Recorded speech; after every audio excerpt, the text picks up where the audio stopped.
Pour programmer nos modules domotique Eltaco, on va utiliser un logiciel qui s'appelle PCT14. Alors ce logiciel, il est à télécharger sur le site eltaco.com et à l'aide d'une petite fiche fournie avec le matériel, on va avoir un mot de passe et un identifiant qui nous permettront d'une de télécharger et d'utiliser le logiciel PCT14.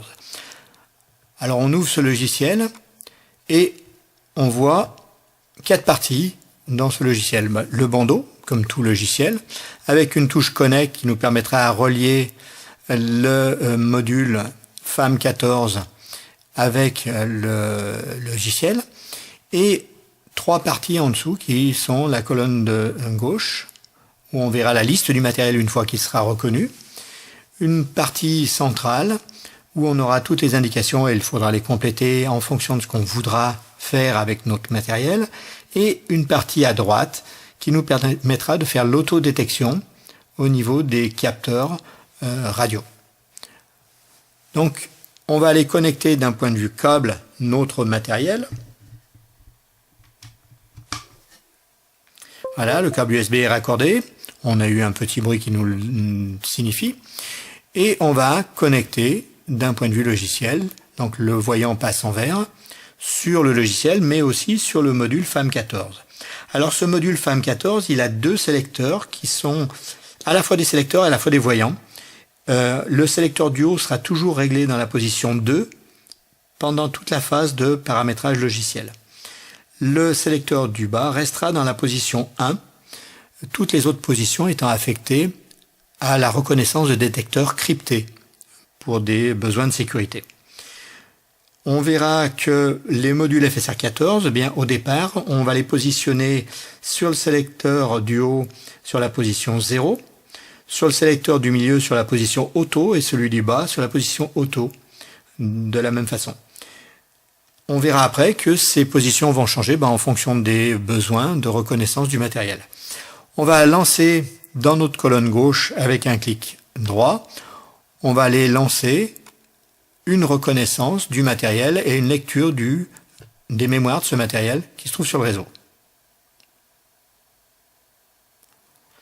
Donc, il a reconnu qu'il y avait un module FAM14 de version 1.5 sur le réseau, sur le câble USB, au bout du câble USB, et il est en train de lire la mémoire interne. Donc, notre logiciel est en train de découvrir ce qu'il y a dans la mémoire de cet appareil, et pour finir, le module passe en vert dans notre colonne de gauche, ça veut dire qu'il a été complètement reconnu et qu'on va pouvoir travailler avec maintenant pour la reconnaissance du reste de l'équipement. Une fois qu'on a fait ça, eh bien, il va falloir dire au FSR14 qu'il va falloir qu'il s'identifie. On va les passer en position d'apprentissage, donc Learn, LRN, qui est l'avant-dernière position du switch central. On va passer sur le switch du bas, sur la position 1-2.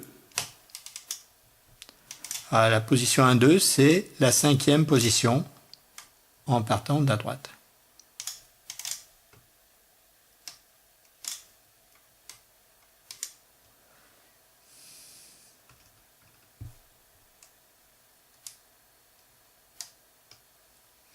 Voilà, on est bien sur la position Learn, on est bien à la 5e position 1-2 sur le switch du bas. On va donc pouvoir, en cliquant sur Device List, faire un clic droit et puis lui demander de chercher le matériel pour lui donner une adresse. Donc il a vu du matériel, il voit qu'il y a un FSR14 2X de raccordé derrière le FAM14 sur le bus du FAM14. Eh bien, on va pouvoir maintenant aller lui donner une adresse. Donc il faut faire un clic droit sur cet appareil et lui demander de lui assigner une adresse. Donc il en propose une par défaut, on va l'accepter. Et voilà, le module a été adressé. Alors on voit qu'il est passé en rouge, ça veut dire que ce n'est pas complètement fini. On va vérifier en faisant une lecture de sa mémoire que ça a bien été enregistré correctement. Donc on fait un clic droit sur l'appareil et on va lire la mémoire de cet appareil. Voilà, il est passé en vert. Donc le premier module FSR14 2X a été reconnu. On va le remettre en position donc 0 pour le switch duo, mais on ne l'avait pas touché. Auto pour le switch central. Et auto pour le switch du bas. On va procéder de la même manière sur le deuxième FSR14, donc on va le mettre en position learn.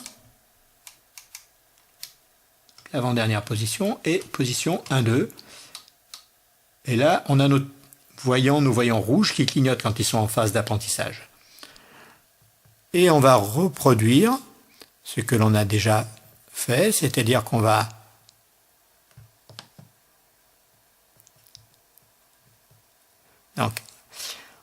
on va cliquer sur Device List et on va lui demander de faire une lecture pour adresser un module. Donc, on lui demande, il a trouvé un nouveau matériel et il va nous l'afficher en rose. Comme tout à l'heure, il n'est pas encore adressé, il n'est pas complètement reconnu. Donc, il va falloir faire un clic droit dessus et on va lui demander de lui assigner une adresse. Donc, il nous propose l'adresse 3 puisque la 1 et 2 sont déjà prises par le premier module FSR14-2X qu'on a fait tout à l'heure. Et voilà, notre module a été adressé, on voit qu'il est passé en rouge. Et à ce moment-là, on va faire un clic droit dessus pour aller lire sa mémoire de manière à finir complètement la validation de son paramétrage.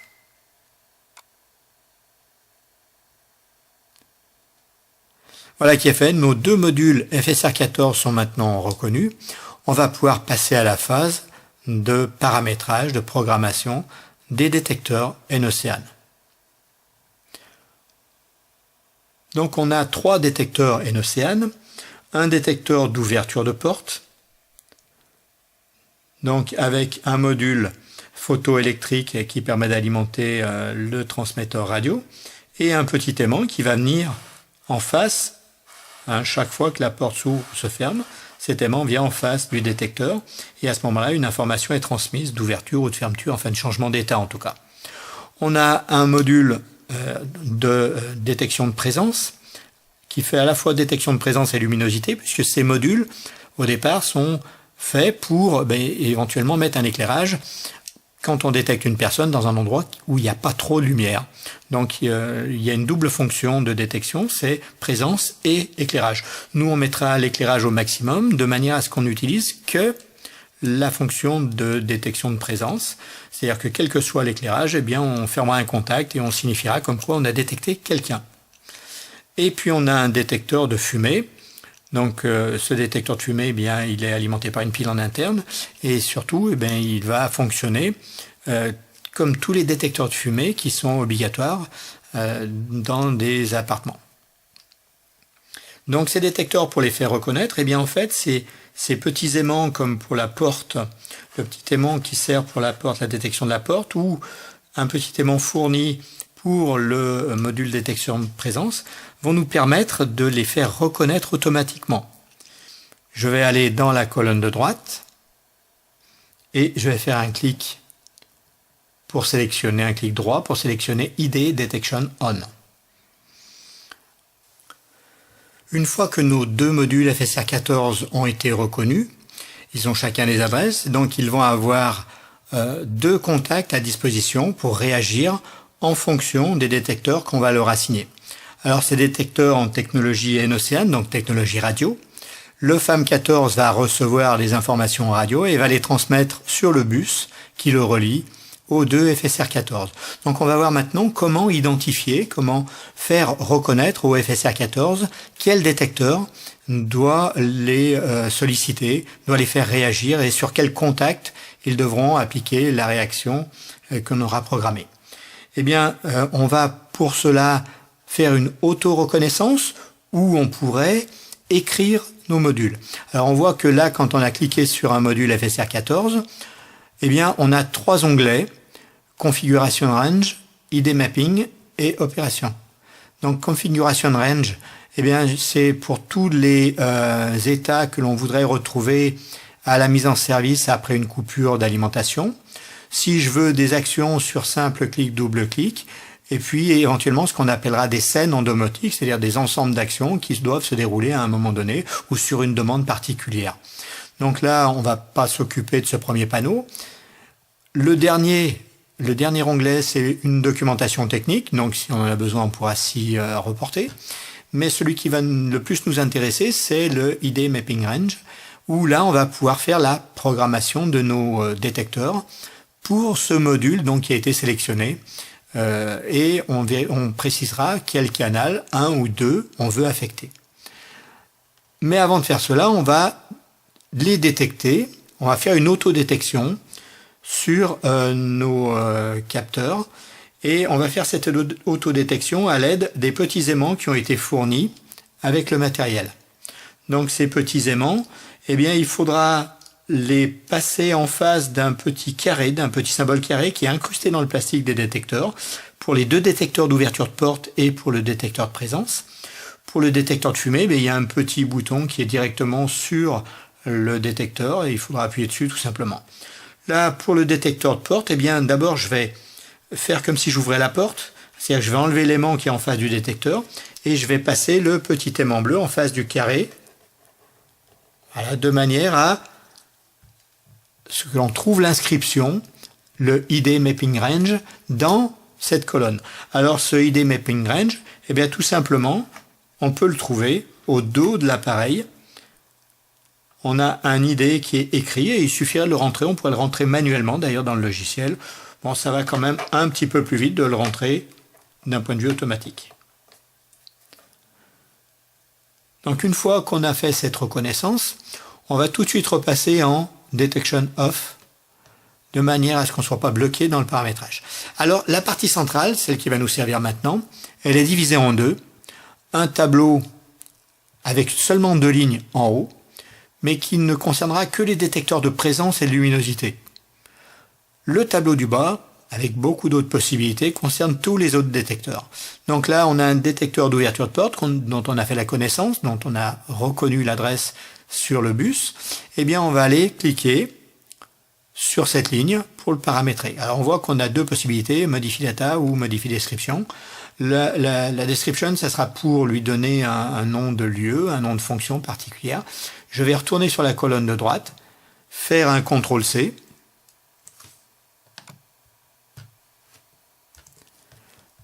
Je reviens sur cette colonne-là, sur cette ligne-là, et je vais faire un CTRL-V. Donc une fois que j'ai fait un CTRL-V, on voit que le code est passé sur cette ligne. J'ai pas encore tout à fait fini la programmation, il va falloir que je rentre dans cette mémoire, Modify Data, pour aller lui dire de quelle fonction il s'agit. Donc on voit que je retrouve bien mon code. C'est un code en hexadécimal en fait. Donc je retrouve bien mon code dans ce panneau, mais il faut que je lui dise que c'est un détecteur d'ouverture de porte, porte ou fenêtre d'ailleurs. Pour le constructeur, c'est la même chose. Et je vais lui affecter un canal, 1 ou 2, là j'ai le choix. Donc par exemple le canal 1.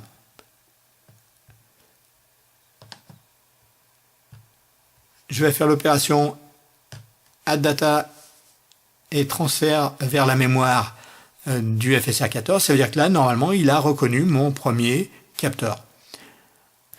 Je peux compléter avec une description. C'est-à-dire que je peux lui mettre un petit texte, ouverture de porte.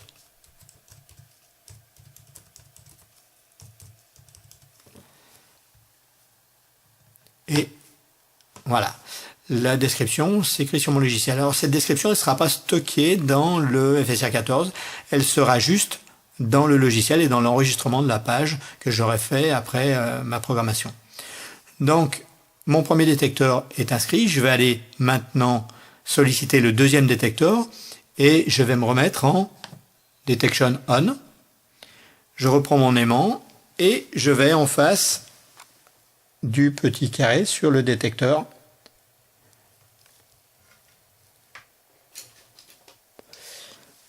Voilà, il a été reconnu.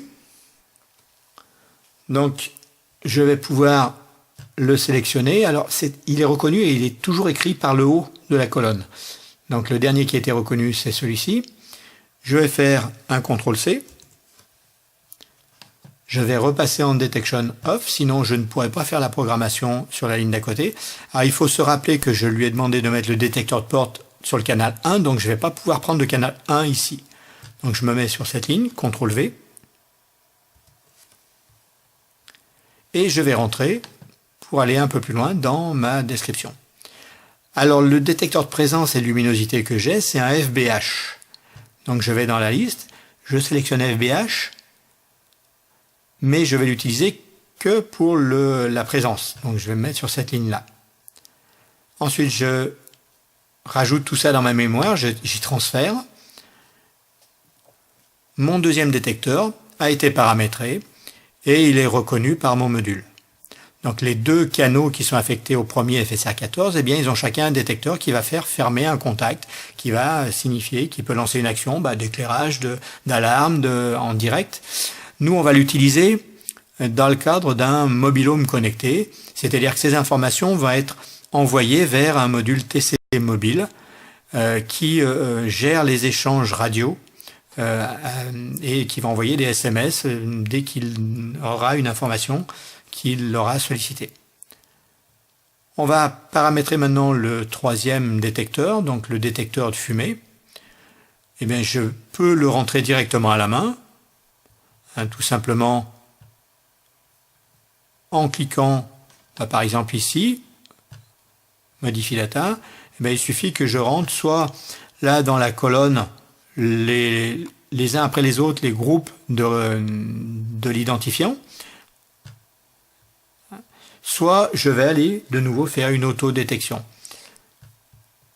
Donc pour l'autodétection, je vais revenir ici.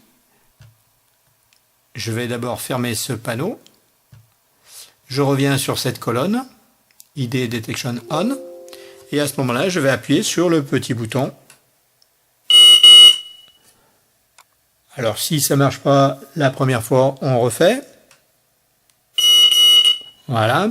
On voit qu'un troisième code est venu s'inscrire sur le dessus. Donc ce code, je vais pouvoir le copier. Je repasse en Detection Off et je vais sur ma ligne. Alors par exemple là, alors non pas ici puisque c'est du détecteur de présence luminosité, c'est un détecteur de fumée, donc je vais dans ce tableau-là et je fais CTRL V. Donc CTRL V, j'ouvre le panneau, j'ouvre la fenêtre et je vais lui dire que c'est un détecteur de fumée, donc Smoke Detector, et je veux l'affecter au canal 1, par exemple. Je transfère vers la mémoire, mon capteur est complètement reconnu, le système est prêt à fonctionner. Une fois qu'on a fini notre paramétrage, notre programmation, eh bien, on va sauvegarder le fichier.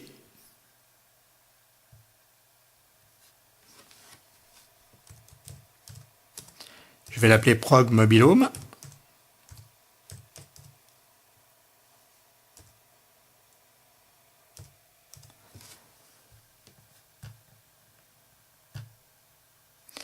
Et je vais lui demander de se déconnecter d'un point de vue logiciel avant de le déconnecter d'un point de vue du câble USB.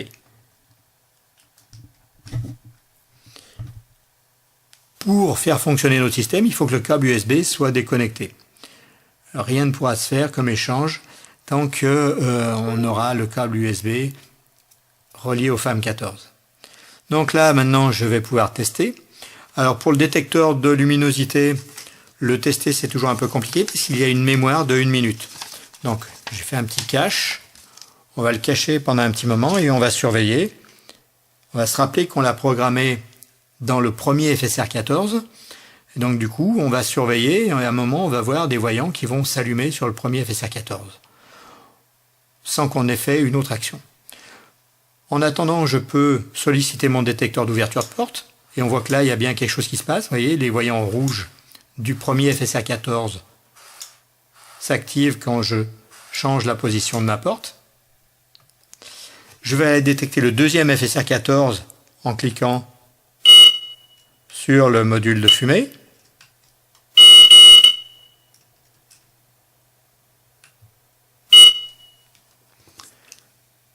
Petite erreur.